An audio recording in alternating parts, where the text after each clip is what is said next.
হযরত মুসা বললেন, এ বনি ইসরাইল, এ আমার গোত্রের লোকজন, না না, আমি নিজের ইচ্ছায় এখানে আসি নাই, আমার আল্লাহর অর্ডারে আমি এসেছি। নিশ্চয়ই আল্লাহ আমাদের নদী পারাপারের, সমুদ্র পারাপারের ব্যবস্থা করে দিবে। হযরত মুসা একদিন সমুদ্র পার হতে হবে, একদিন নদী পারাপার করতে হবে। এই জন্য আগে আল্লাহ মুসাকে অভিজ্ঞতা দান করলেন। সেই কয় মাস সুরুং পথ করে যেখানে গিয়ে থামলো সেই জায়গাটা ছিল আল্লাহর এক বান্দা, যেই জায়গাটা দুই সমুদ্রের কেন্দ্রস্থল, দুই সমুদ্রের মিলন মেলা। সমুদ্রে যদি দুইটা স্রোত একত্রিত হয়, এত পাওয়ারফুল হবে, যে পাওয়ারফুল হওয়ার কারণে কোনো যানবাহন টিকতে পারে না। কিন্তু আল্লাহর বান্দা এখানে সুন্দর করে চাদর মুড়ায়া শুয়ে আছেন। আল্লাহু আকবার বলেন। হযরত মুসা পয়গম্বর ওখানে গিয়ে বললেন, আসসালামু আলাইকা ইয়া আবদাল্লাহ, ওগো আল্লাহর বান্দা, তোমার উপর সালাম। ওই আল্লাহর বান্দার চাদর খুলে নাই, চাদর দিয়ে মুখ মোড়ানো আছে। চাদরের ভিতর থেকে জবাব দেয় আর কয়, ওয়া আলাইকাস সালামু ইয়া মুসা নবিয়াল্লাহ।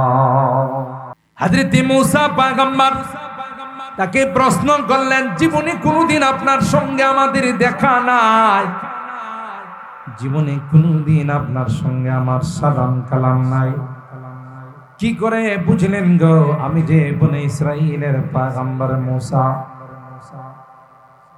তিনি চাদরের ভিতর থেকে জবাব দেয়া কয়, আমি যে সমুদ্রের কেন্দ্রস্থলে শুয়ে আছি, তোমাকে কে জানালো রে আমি এখানে শুয়ে আছি? বললেন, আল্লাহ।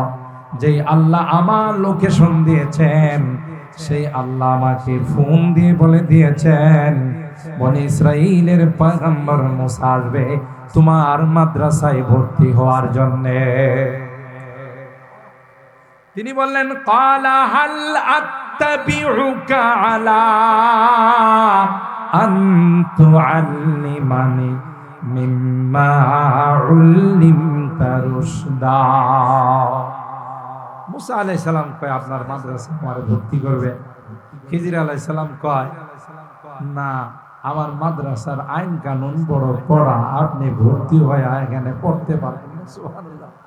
ক্বালা ইন্নাকা লাম তাসতাতিআ মাইয়া সাবরা। না না, আপনি আমার মাদ্রাসার নিয়ম কানুন গুলো মানতে পারবেন না। যদি মুসা পয়গম্বর বলেন, যাহা অবশ্যই, ওয়া কাইফা তাসবিরু আলা মা লাম তুহিত বিহি খবরা। মুসা পয়গম্বর কয়, যদি আল্লাহ আমাকে সুযোগ দেন, আল্লাহ যদি আমাকে তৌফিক দেন, তাইলে আমি অত্যন্ত কষ্ট করে সবর করে আপনার মাদ্রাসায় ভর্তি হব। আমার ভাইরা, কেন আল্লাহ পাক হযরত মুসা পয়গম্বরকে সমুদ্র পানি দেওয়ালেন, কেন এত দূরে পাঠালেন? শুধু একটা শব্দের কারণে। মনে আছে না ভুলে গেছেন? কি বলেছিলেন? আমি হলাম সবচাইতে বড় আলেম। আল্লাহর হাবিব যখন বললেন আগামীকাল আইসো, একদিন নয়, 2 দিন নয়, দীর্ঘ 15 দিন পর্যন্ত জিবরাইল আমিন আর ওহী নিয়ে আসেন না। অনেক কিছু মাঝখানে হয়ে গেছে। 15 দিন পর হযরতে জিবরাইল আমিন আয়াত নিয়ে আসেন আর বলেন, ওয়ালা তাকুলান্না লিশাইইন ইন্নী ফাইলুন যালিকা গাদা ইল্লা আইয়াশা আল্লাহ। কোনদিন ভবিষ্যতের কোনো কথা বলতে গেলে বললেন না যে আমি করব, আমি যাব, আমি খাবো। যখনই বলবেন তার সাথে বলবেন ইনশা। বলুন বলুন, কি বলতে হবে? ভাই আগামীকাল ঢাকা যাবেন, তখন কি বলবেন? ইনশাআল্লাহ। আগামীকাল কি দাওয়াত খাবেন? এখান থেকে আর আমাদেরকে শিক্ষা দিন। এরপরে আল্লাহর হাবিবকে আল্লাহ পাক বলেন, কাফের মুশরিকরা আপনাকে প্রশ্ন করেছিল, ওয়ায়াসআলুনাকা আনির রূহ কুলির রূহু মিন আমরি রাব্বি ওয়া মা উতিতুম মিনাল ইলমি ইল্লা কালিলা। রূহ সম্পর্কে আপনাকে প্রশ্ন করেছে, আপনি বলে দিন রূহ এটা দুনিয়ার কোনো জিনিস নয়, রূহ হলো আল্লাহর অর্ডার। সুবহানাল্লাহ বলেন। রূহের সম্পর্ক দুনিয়ার সঙ্গে নাই, রূহের সম্পর্ক হলো আসমানের সঙ্গে। এজন্য বডির খাবার হলো জমিন থেকে যা উৎপাদন হয়, আর রূহের খাবার হলো আসমান থেকে যে খাবার আসছে সেই খাবার। সুতরাং যেই রূহের মধ্যে কোরআনের আলো পৌঁছে, যেই রূহের মধ্যে দ্বীনের আলোচনা পৌঁছে, আল্লাহওয়ালাদের সান্নিধ্য যায়, ওই রূহ কোনোদিন মরে না, ওই রূহ আস্তে আস্তে জিন্দা হতে থাকে। সুবহানাল্লাহ। আর ভাইরা, তাই যাদের কানে কোরআনের আওয়াজ ভালো লাগে না, যাদের নামাজ ভালো লাগে না, যাদের রোজা ভালো লাগে না, যাদের কোরআন সুন্নাহর আলোকে চলা ভালো লাগে না, বুঝতে হবে তার কলবের মধ্যে ক্যান্সারের মতো রোগ হয়ে গেছে। ঠিক কিনা বলেন? কালকেই দেখবেন কিছু আধুনিক, কিছু মডার্ন, কিছু বুদ্ধিজীব, কথা বলেন ঠিক কিনা? বুদ্ধিজীব মানে হলো বুদ্ধি জানোয়ার, মানে শিক্ষা দীক্ষা অর্জন করতে করতে শয়তান মাথায় পেশাব করতে করতে যত তার ছিল সবগুলো লিক হয়ে গেছে। ওয়ানাহনু আলা যালিকা লামিনাশ শাহিদিনা ওয়াশ-শাকিরিন ওয়ালহামদুলিল্লাহি রাব্বিল আলামিন। মহব্বতের সাথে সকলে দরুদ। আল্লাহুম্মা সাল্লি আলা মুহাম্মাদিন ওয়া আলা আলি মুহাম্মাদ কামা সাল্লাইতা আলা ইব্রাহিম ওয়া আলা আলি ইব্রাহিম ইন্নাকা হামিদুম মাজিদ। আল্লাহুম্মা বারিক আলা মুহাম্মাদিন ওয়া আলা আলি মুহাম্মাদ কামা বারাকতা আলা ইব্রাহিম ওয়া আলা আলি ইব্রাহিম ইন্নাকা হামিদুম মাজিদ।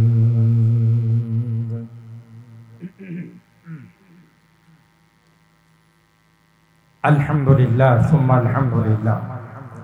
বারুইচা নূরে মদিনা মাদ্রাসার উদ্যোগে হাফেজ ছাত্রদের পাগড়ি প্রদান উপলক্ষে আয়োজিত তৃতীয় বার্ষিক ইসলামী মহাসম্মেলনের সম্মানিত সদর আলহাজ মোহাম্মদ জয়নাল আবিদিন ভুইয়া প্রতিষ্ঠাতা ও মোতাওয়াল্লি অত্র মাদ্রাসা।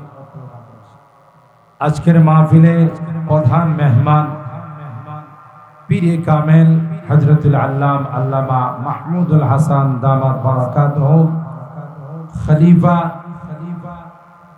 আহমদ শফি রাহিমাহুল্লাহ ও মুহাদ্দিস মাদানী নগর মাদ্রাসা ঢাকা।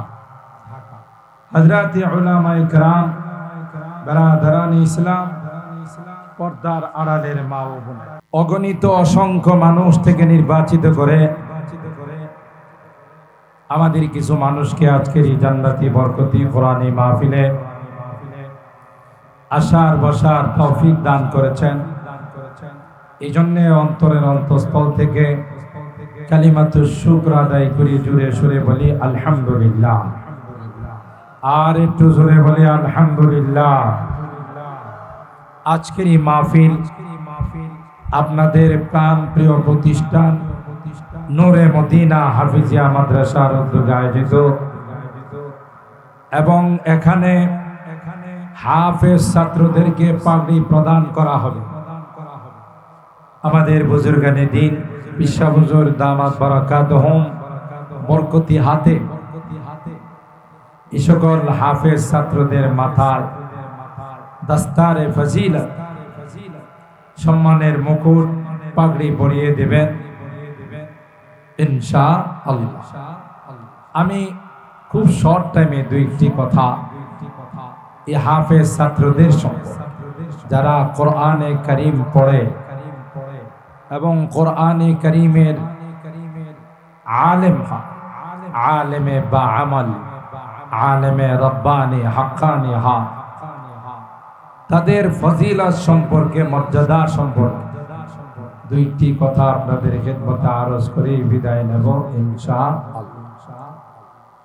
এখনো পর্যন্ত রাস্তাঘাটে দোকানপাটে যারা বসা আছেন, বিনয়ের সাথে অনুরোধ করব আর দেরি না করে আমরা প্যান্ডেলের নিচে চলে আসি, জান্নাতি বাগানে চলে আসি। আল্লাহ পাক আমাদেরকে আসার বসার তৌফিক দান করুন, বলুন আমিন।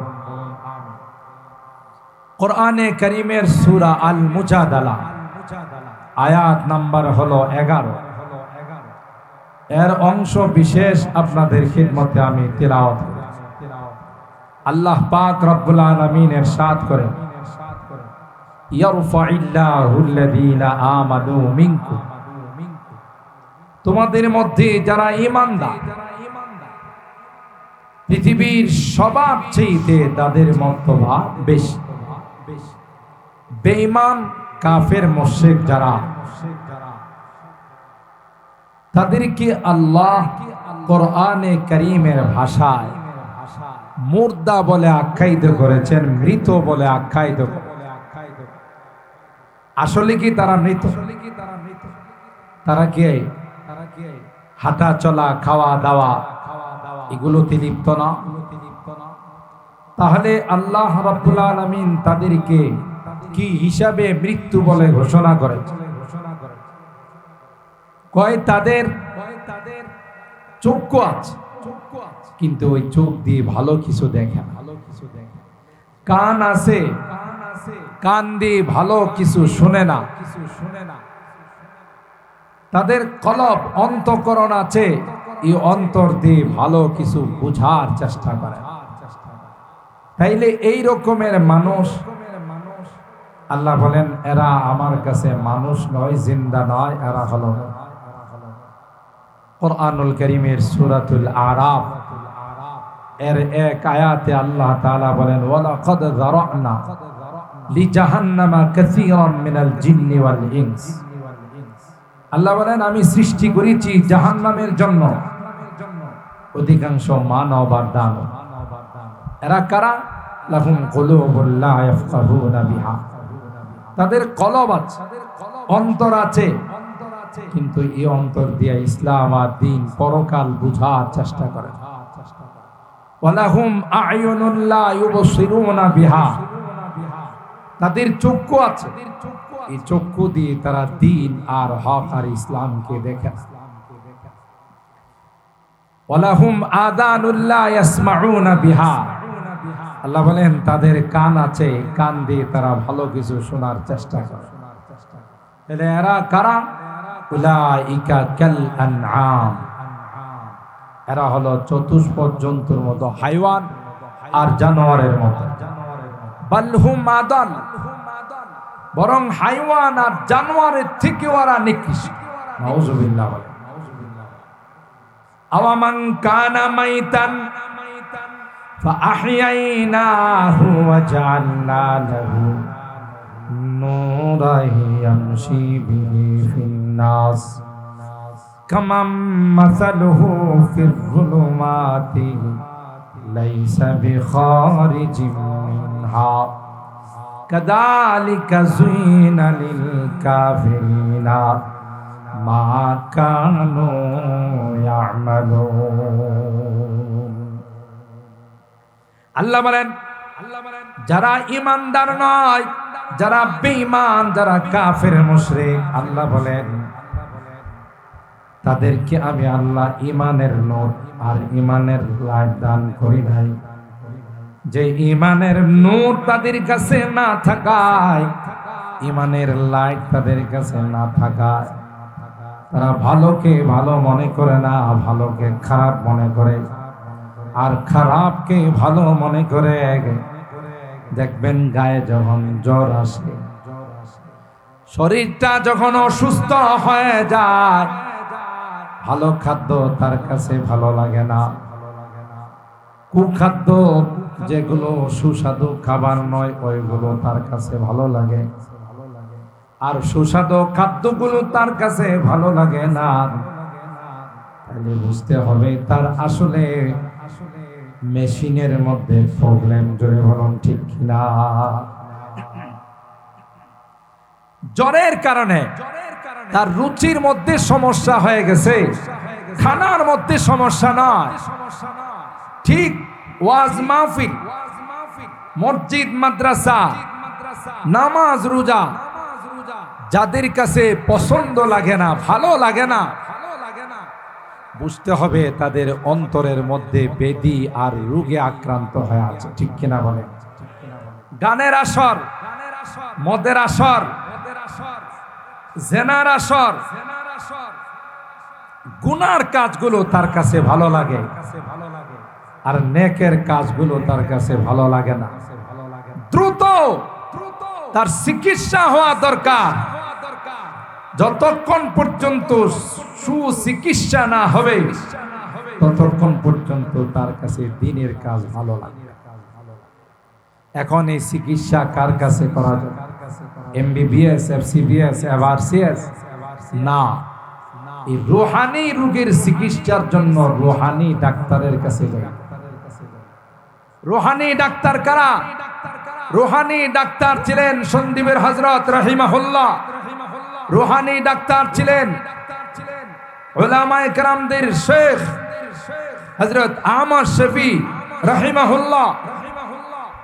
হযরতে উলামায়ে কেরাম জাতির রুহানি ডাক্তার। তাদের কাছে যত বেশি যাবে, তত বেশি রুহের রূপ তার খতম হবে। এই সকল দ্বীনি মাহফিলে, কোরআনের প্রোগ্রামে যত বেশি মানুষ আসবে, তত বেশি তার কলবের রূপ দূর হবে। কথা বলেন ঠিক কিনা? আল্লাহর হাবিবকে মক্কার কাফেররা তিনটি প্রশ্ন করেছে। কয়টি? তিনটি প্রশ্ন করেছিলেন। এর মধ্যে একটি প্রশ্ন ছিল ওয়াসআলুনাকা আনির রূহ। হে নবী, আপনি বলুন তো দেখি রূহ কাকে বলে? দ্বিতীয় নাম্বার প্রশ্ন ছিল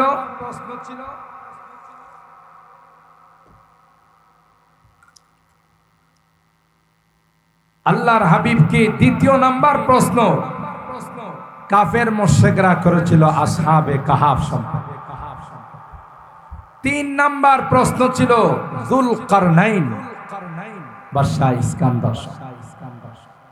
ইহুদিরা আসমানে কিতাব পড়ে মক্কার কাফের মুশরিকদেরকে শিখিয়ে দিয়েছিলেন যে মুহাম্মদকে তিনটি প্রশ্ন করো, তিনি যদি নবী হন, সত্যিকার অর্থে যদি তিনি আল্লাহ প্রদত্ত পয়গম্বর হন, তাইলে তিনি তার জবাব দিতে পারবেন। আর যদি তিনি আল্লাহর নবী না হন, তাইলে এই তিন প্রশ্নের জবাব দেওয়া তার পক্ষে সম্ভব হবে। পরীক্ষা করার জন্য আল্লাহর হাবিবের কাছে তিনটি প্রশ্ন মক্কার কাফের মুশরিকরা নিয়ে আসে। আল্লাহর হাবিব তো জানেন যে প্রতিদিন আমার নিকট জিবরাইল আমিন আসেন, সুতরাং আগামীকাল জিবরাইল আমিন আসলে আমি তাদের এই প্রশ্নের জবাব দিব। বলছেন আগামীকাল আইস। কি বলছেন? আগামীকাল আসবে। এই অর্থে বলছেন যে আগামীকাল আমি জিবরাইলকে জিজ্ঞাসা করে তোমাদেরকে জবাব দিই। কিন্তু আল্লাহ রাব্বুল আলামিন এই জবাবটা পছন্দ হয় না। সুবহানাল্লাহ। এটাকে আরবিতে বলা হয় হাসানাতুল আবরার সাইয়্যাতুল মুকাররাবিন। যারা অনেক বড় মাপের, তাদের সামান্য কথা যদি 19-20 হয়ে যায়, এটা আল্লাহর কাছে অপরাধ, আমাদের জন্য অপরাধ। বিশাল মাহফিলে হযরত মুসা আলাইহিস সালাম বয়ান করতেছিলেন। সেই হৃদয় বিদারক আলোচনা হযরত মুসা কালিমুল্লাহ করতেছিলেন। একজন শ্রোতা হযরত মুসা আলাইহিস সালামকে প্রশ্ন করলেন, মান আ'লাম ফি হাযা জামান, এই যুগে সবচেয়ে বড় আলেম কে? মুসা আলাইহিস সালাম জবাব দিয়েছিলেন আনা। কি জবাব দিয়েছিলেন? আনা। এই যুগের সবচেয়ে বড় আলেম আমি। হযরত মুসা আলাইহিস সালামের জবাবটা সঠিক ছিল না বেঠিক ছিল? বেঠিক নয়, সঠিক, 100% সঠিক ছিল। কারণ জামানার যারা পয়গম্বর হয়, তাদের চেয়ে বড় আলেম, বড় জাননেওয়ালা কেউ হতে পারে না, ঠিক কিনা? কিন্তু আল্লাহ রাব্বুল আলামিনের দরবারে এই জবাবটা পছন্দের ছিল। যে তুমি কেন বললা যে তুমি সবচেয়ে বড় আলেম? তোমার তো উচিত ছিল এই কথা বলার, ওয়াল্লাহু আলাম, কে বড় আলেম, কে বড় জাননেওয়ালা, এটা একমাত্র কে জানে। আরো জোরে বলেন, কে? হযরত মুসা কে আল্লাহ বললেন, এ মুসা, তুমি যে দাবি করলা তুমি বড় আলেম, তুমি কি জানো রে তোমার চাইতেও বড় আলেম থাকতে পারে? না না, তোমাকে অনেক বিদ্যা অর্জন করতে হবে। তুমি যাও রে, সমুদ্রের নিচে একটি মাদ্রাসা আছে, মাদ্রাসার প্রিন্সিপাল দুই সমুদ্রের মাঝখানে, দুই সমুদ্রের কেন্দ্রস্থলে মিলন মেলায় তিনি শুয়ে আছেন। সুবহানাল্লাহ। হযরত মুসা বললেন, আল্লাহ, কি করে সমুদ্রে যাব আর কি করে তার সঙ্গে আমার মোলাকাত হবে, সাক্ষাৎ হবে? আল্লাহ বলে দিলেন, মুসা, কয় মাছ ভুনা করে তোমার ব্যাগের মধ্যে রেখে সমুদ্রের কিনারা দিয়ে, সমুদ্রের কোল দিয়ে তুমি হাঁটতে থাকো। যেই সময় কয় মাছটা জিন্দা হয়ে সমুদ্রের ভিতরে চলে যাবে, ওই পথ অনুসরণ করে তুমি যখন যাবে লাস্ট স্টেশন, ওখানে গিয়ে দেখবে আল্লাহর এক বান্দা চাদর মোড়ায়া শুয়ে রয়েছে। আরো আস্তে সুবহানাল্লাহ। তবে তোমার সঙ্গে একজন খাদেম নিয়ে যাও।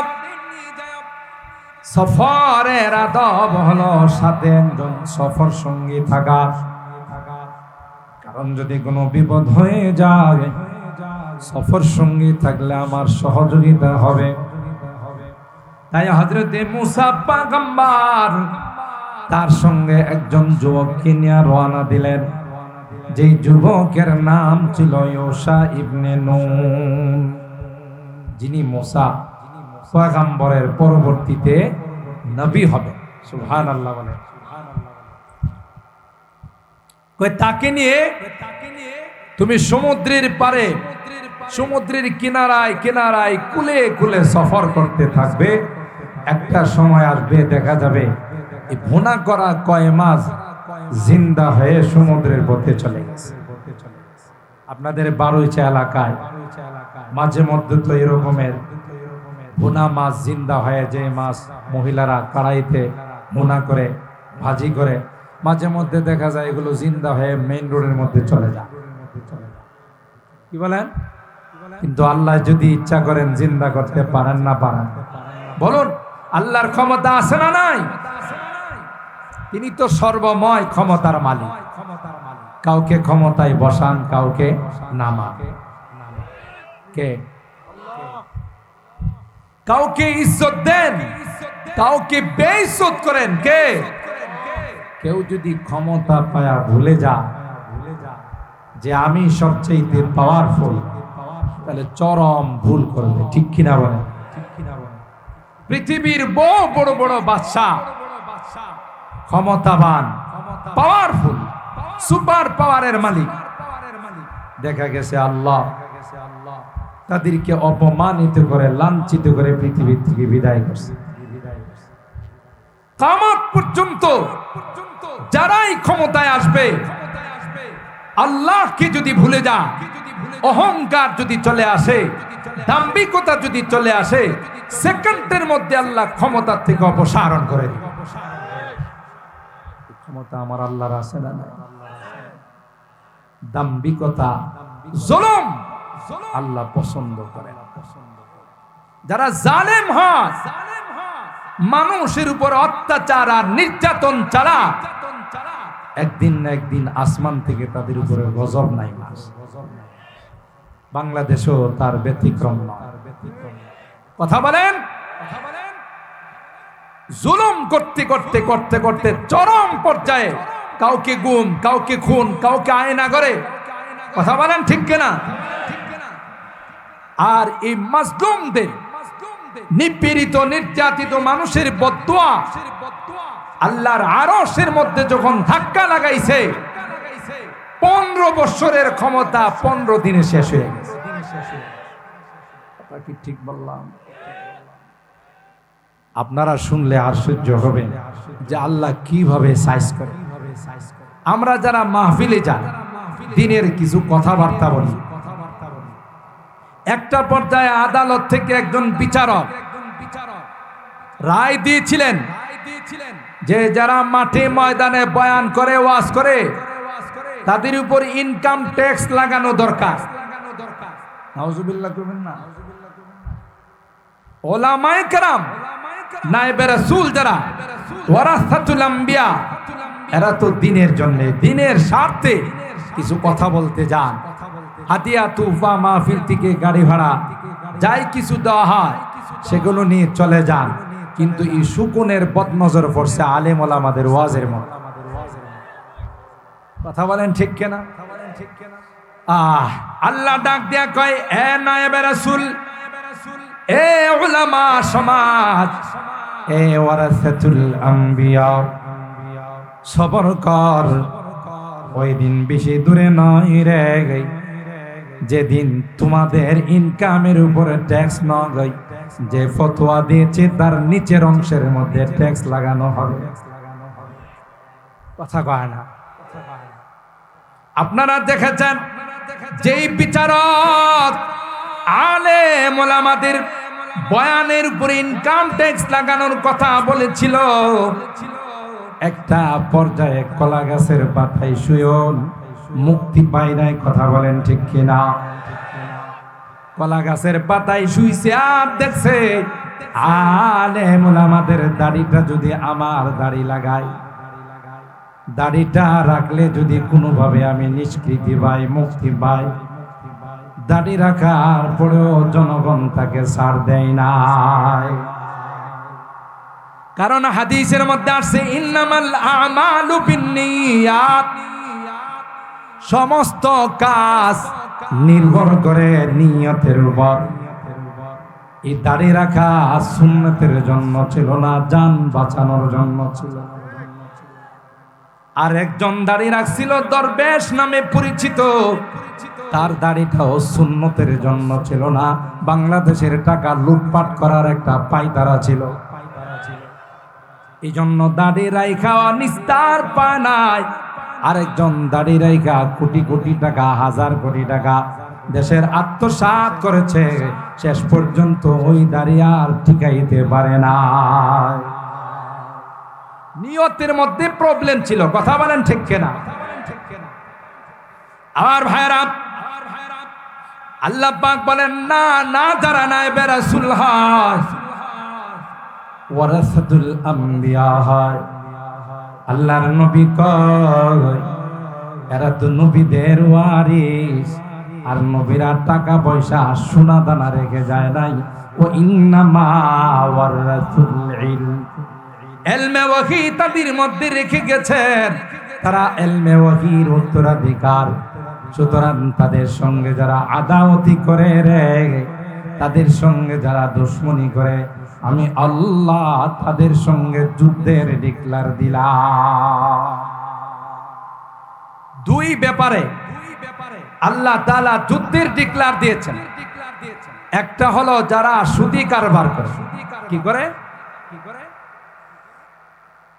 সুদি কারবারে যারা লিপ্ত হয়, আল্লাহ তাআলা কোরআনে কারীমের মধ্যে ইরশাদ করেন, ফা ইল্লাম তাফআলু ফাআযানু বিহারবিম মিনাল্লাহি ওয়া রাসূলি। সুদের ক্ষতিকর দিক বর্ণনা করার পরেও, বলার পরেও যারা সুদি কারবার বর্জন করে না, আল্লাহ বলেন তোমরা আল্লাহ এবং আল্লাহর নবীর সঙ্গে যুদ্ধ করার জন্য প্রস্তুত হয়ে যাও। নাউজুবিল্লাহ। দুই নম্বর হাদিসে কুদসির মধ্যে আল্লাহ কয়, মান আদালি ওয়ালিয়ান ফাকাদ আযানতুহু বিল হারব। যারা আমার ওয়ালিদের সঙ্গে আদাওয়াতি রাখে, দুশমনি রাখে, আল্লাহ ডাক দিয়া কয় আমি আল্লাহ তাদের সঙ্গে যুদ্ধের ডিক্লার দিলাম।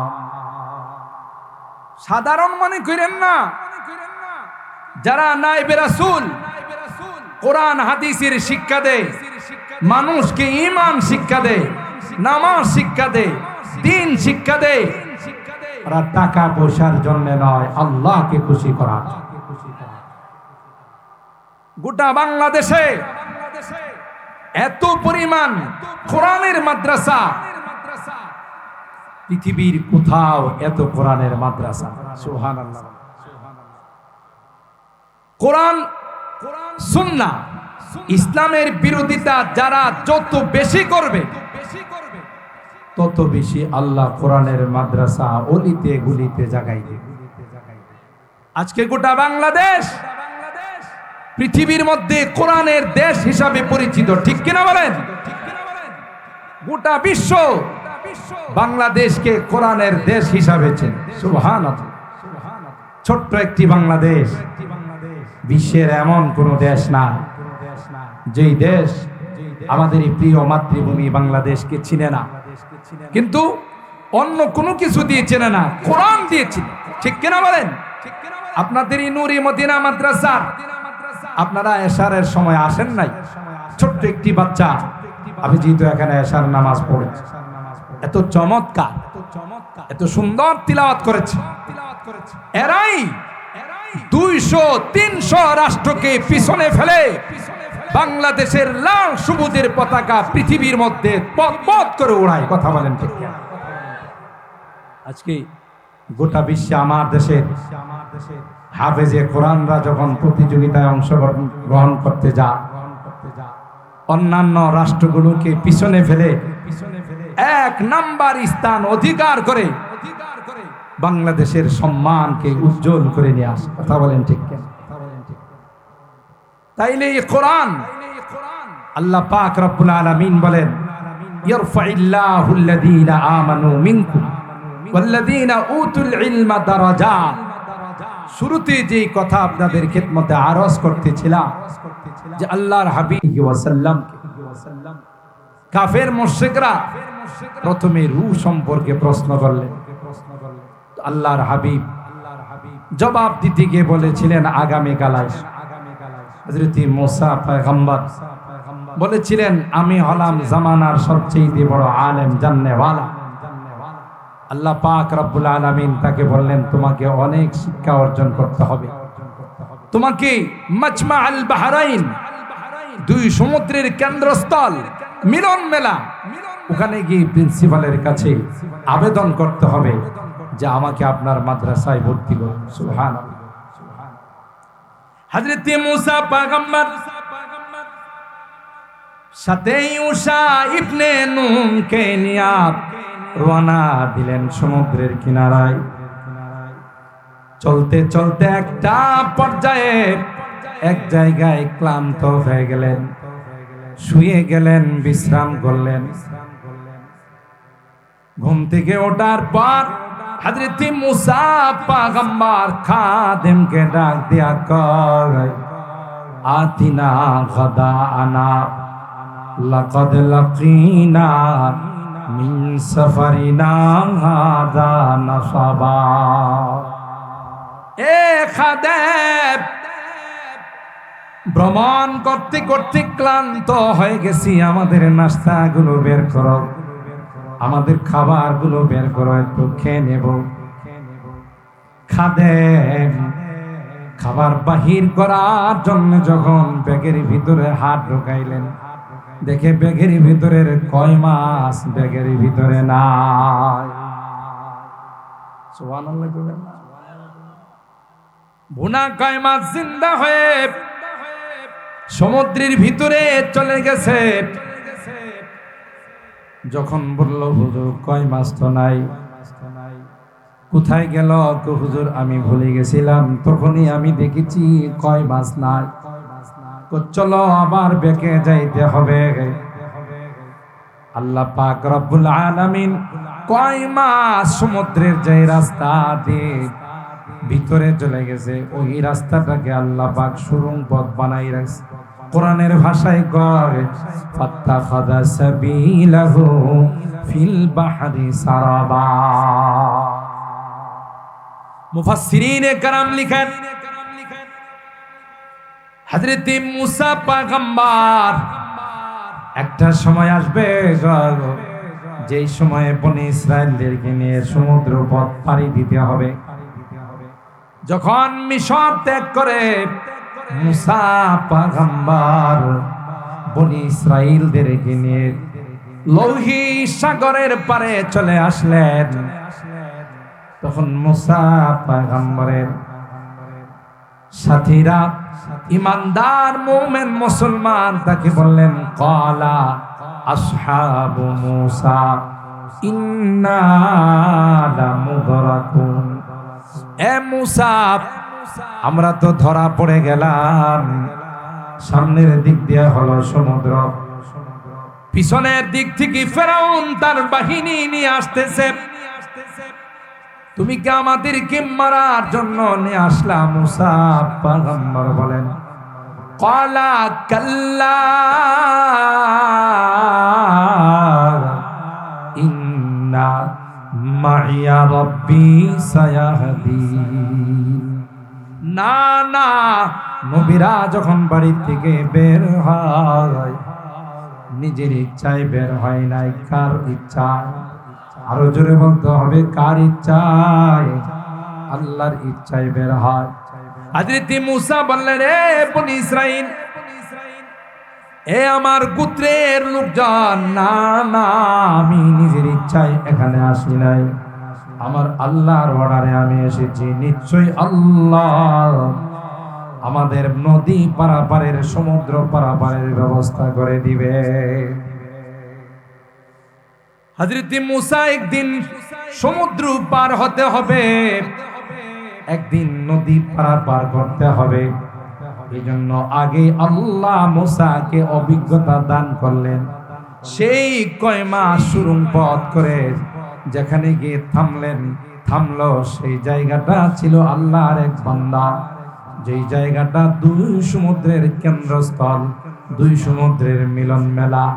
সমুদ্রে যদি দুইটা স্রোত একত্রিত হয়, এত পাওয়ারফুল হয়, যে পাওয়ারফুল হওয়ার কারণে কোনো যানবাহন টিকতে পারে না।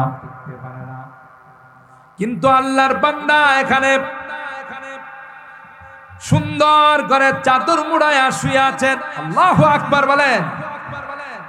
হযরত মুসা পয়গম্বর ওখানে গিয়ে বললেন, আসসালামু আলাইকা ইয়া আবদাল্লাহ, ওগো আল্লাহর বান্দা, তোমার উপর সালাম।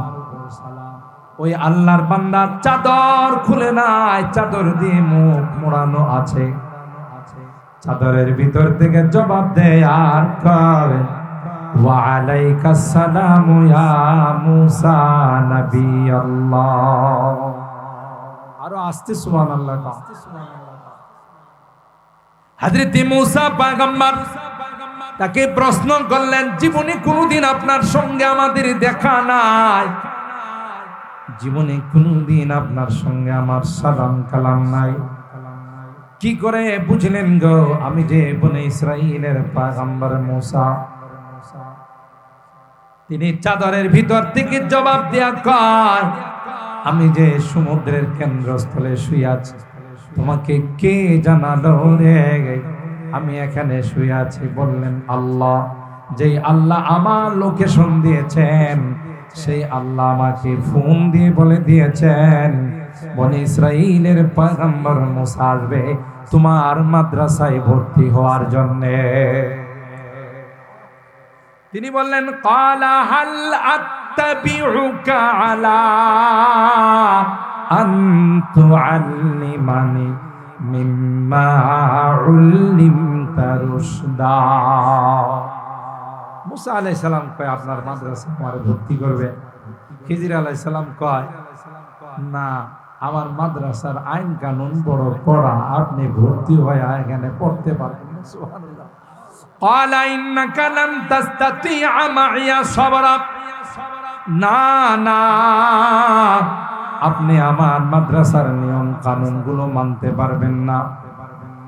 যদি মুসা পয়গম্বর বলেন, যাহা অবশ্যই, ওয়া কাইফা তাসবিরু আলা মা লাম তুহিত বিহি খবরা।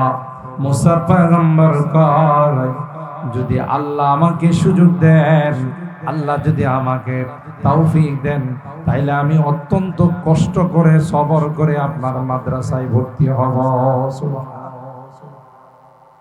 আমার ভাইরা, কেন আল্লাহ পাক হযরত মুসা পয়গম্বরকে সমুদ্র পাড়ি দেওয়ালেন, কেন এত দূরে পাঠালেন? শুধু একটা শব্দের কারণে। মনে আছে না ভুলে গেছেন? কি বলেছিলেন?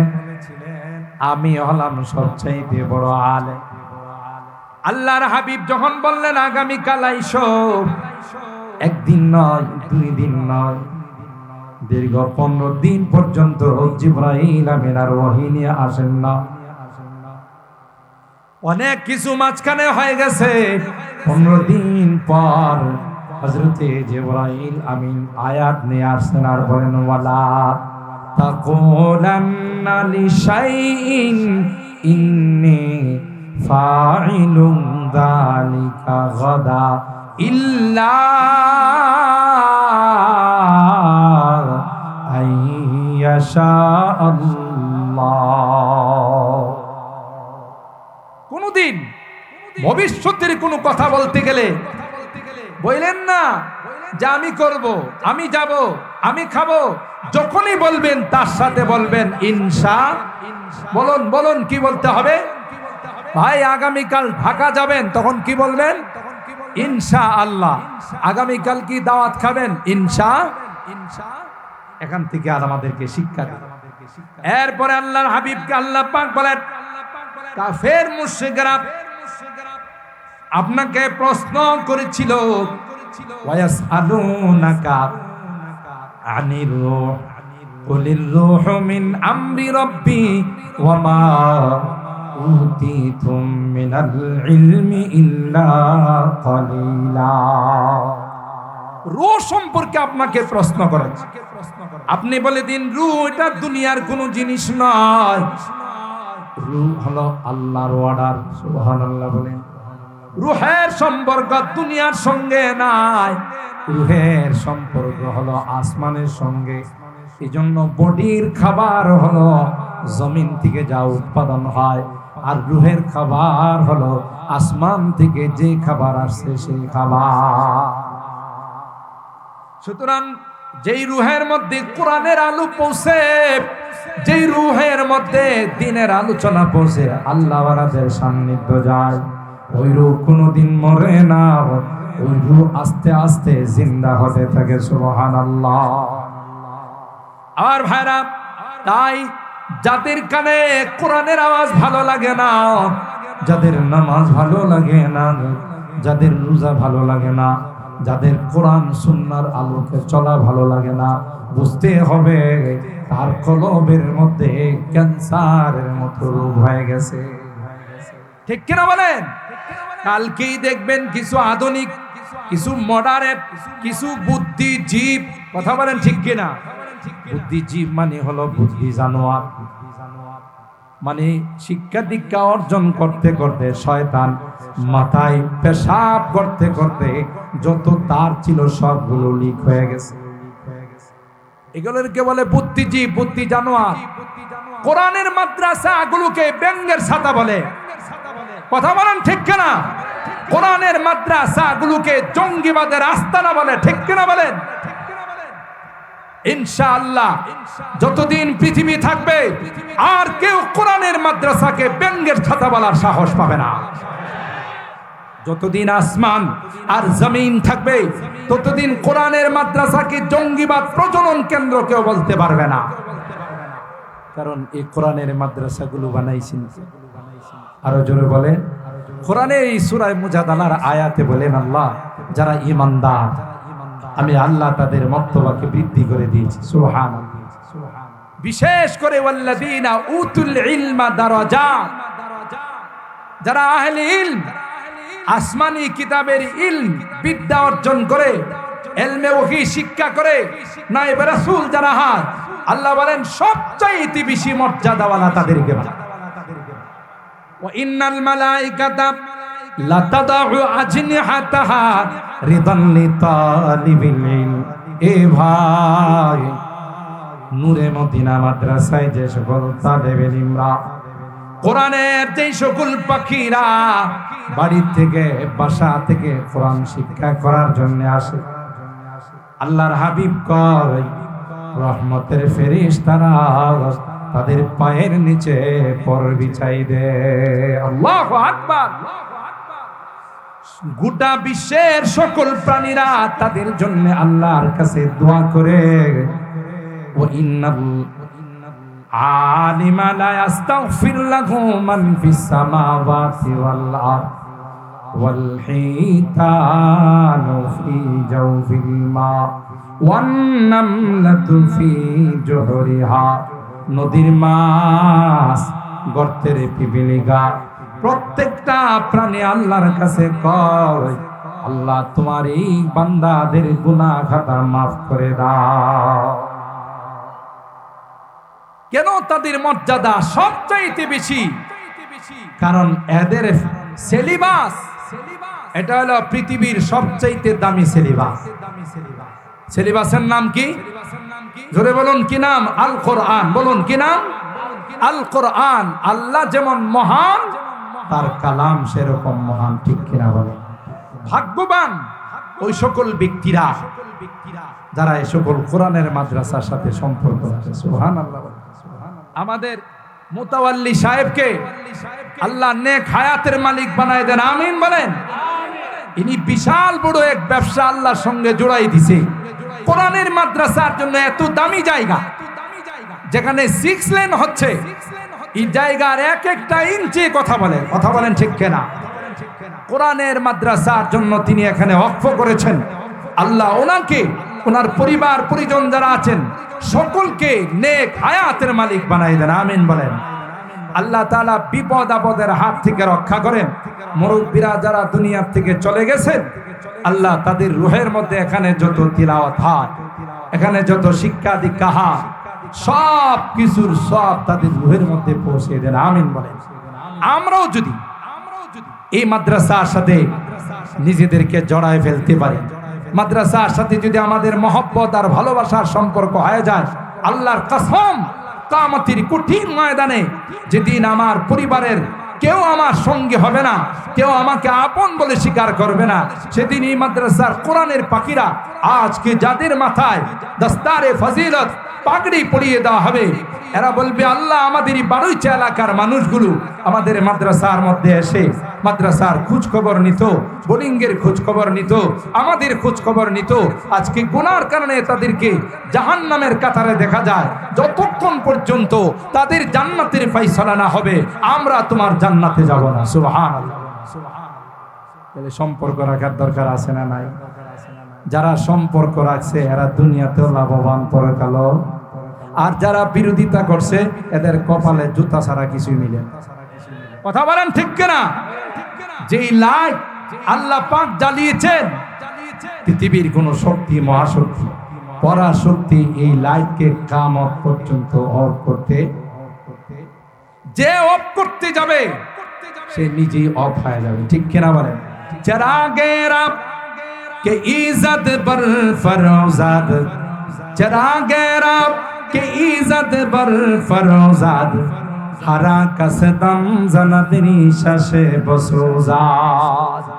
কবি ডাক দিয়া বলে, আল্লাহর জ্বালানো লাইটকে যদি কেউ অফ করতে যায়, আল্লাহর জ্বালানো লাইটকে যদি কেউ নিভাইতে যায়, লাইট কোনোদিন নিভবে না। যে নিভাইতে যাবে রে, সেই চিরকালের জন্য অফ হয়ে যাবে। ঠিক কিনা বলেন? খুরশিদে দ্বীনে अहमद का आलम के उफुक पर चमकेगा।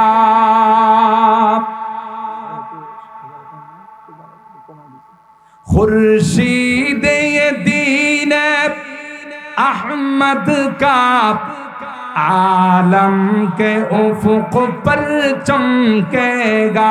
ये नूर हमेशा चमका है, ये नूर हमेशा चमका है, ये नूर बराबर चमकेगा।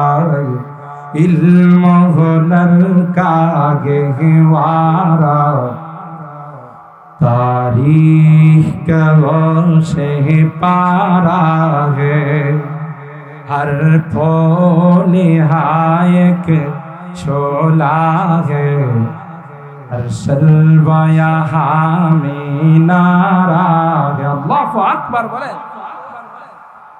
जो शम्अ यक़ीन रोशन है यहाँ, वो शम्अ हरम का परतव है। अल्लाहु अकबर बोले। সকল ছোটখাটো মাদ্রাসাকে ছোট করে দেখার কোনো অবকাশ আছে?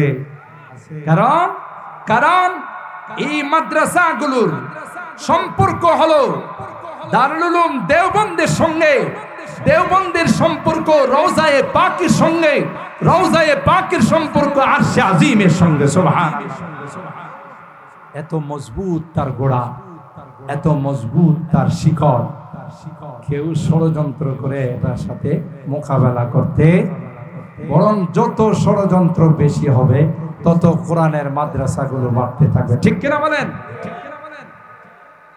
মুহতারাম হাজিরিন, তাই আমার এই সংক্ষিপ্ত সময়ে যেই মেসেজটুকু আপনাদেরকে আমি দিতে চাচ্ছি, আপনারা ভাগ্যবান, আপনারা খুশনসিব যে আপনাদের এলাকায় এমন একটি আধুনিক, উন্নত মানের, আন্তর্জাতিক মানের একটি মাদ্রাসা আল্লাহ প্রতিষ্ঠিত করে দিয়েছেন।